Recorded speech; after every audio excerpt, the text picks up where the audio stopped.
খাতায় কলমে বর্ষাকাল এসে গিয়েছে, তবে আকাশ কালো করে দিনভর ঝেঁপে বৃষ্টি হয়নি দক্ষিণবঙ্গে। তবে এবার সুখবর দিল হাওয়া অফিস। আবহাওয়া দপ্তর জানাচ্ছে আজ থেকেই রাজ্য জুড়ে শুরু হবে বর্ষণ। উত্তর থেকে দক্ষিণ সর্বত্র প্রায় একই চিত্র দেখা যাবে বলে জানানো হয়েছে। আলিপুর আবহাওয়া দপ্তর জানিয়েছে আজ সোমবার থেকেই দক্ষিণবঙ্গে হালকা বৃষ্টি শুরু হবে। সপ্তাহের মাঝে বুধ ও বৃহস্পতিবার কয়েকটি জেলায় ভারী বৃষ্টির সম্ভাবনা রয়েছে। আগামী 7 দিন দক্ষিণবঙ্গে স্বাভাবিক বা স্বাভাবিকের থেকে বেশি বৃষ্টি হতে পারে। আজ সোমবার কলকাতার আকাশ মূলত মেঘলা থাকবে, হালকা থেকে মাঝারি বৃষ্টির সামান্য সম্ভাবনা রয়েছে কলকাতাতে। কখনো আংশিক মেঘলা আকাশও হবে, তখন জলীয় বাষ্প থাকার কারণে আর্দ্রতা জনিত অস্বস্তি বাড়বে। আইএমডি জানিয়েছে হিমাচল প্রদেশ, উত্তরাখণ্ড ও পূর্ব রাজস্থানে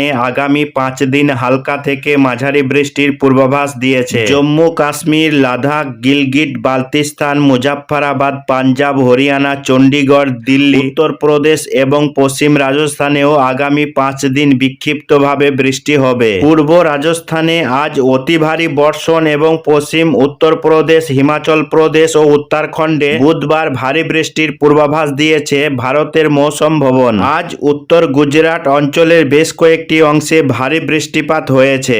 আজ মধ্য ও দক্ষিণ গুজরাট অঞ্চলের বিভিন্ন জায়গায় ভারী বৃষ্টির কমলা সতর্কতা জারি করেছে। অন্যদিকে বাংলাদেশের আবহাওয়া অধিদপ্তর জানিয়েছেন খুলনা, বরিশাল, চট্টগ্রাম বিভাগের অনেক জায়গায়, রংপুর, ময়মনসিংহ, ঢাকা ও সিলেট বিভাগের কিছু কিছু জায়গায় এবং রাজশাহী বিভাগের 2-1 জায়গায় অস্থায়ীভাবে দমকা হাওয়া সহ হালকা থেকে মাঝারি ধরনের বৃষ্টি বা বজ্রসহ বৃষ্টি হতে পারে। অন্যদিকে উত্তর কোরিয়ার উত্তর পশ্চিমা অঞ্চলে চীনা সীমান্তের কাছে ভয়াবহ বন্যা দেখা দিয়েছে। সেখানের বাসিন্দাদের সরিয়ে নিতে সামরিক হেলিকপ্টার মোতায়েন করা হয়েছে। চীন ও উত্তর কোরিয়ার সীমান্ত বরাবর নদীর জল বিপদসীমা অতিক্রম করে, এতেই সংকটজনক পরিস্থিতি তৈরি হয়েছে। তবে বন্যায় কোনো হতাহতের ঘটনা ঘটেছে কিনা সে সম্পর্কে কোনো তথ্য প্রকাশ করা হয়নি। উত্তর কোরিয়ার নজিরবিহীন বৃষ্টি হচ্ছে।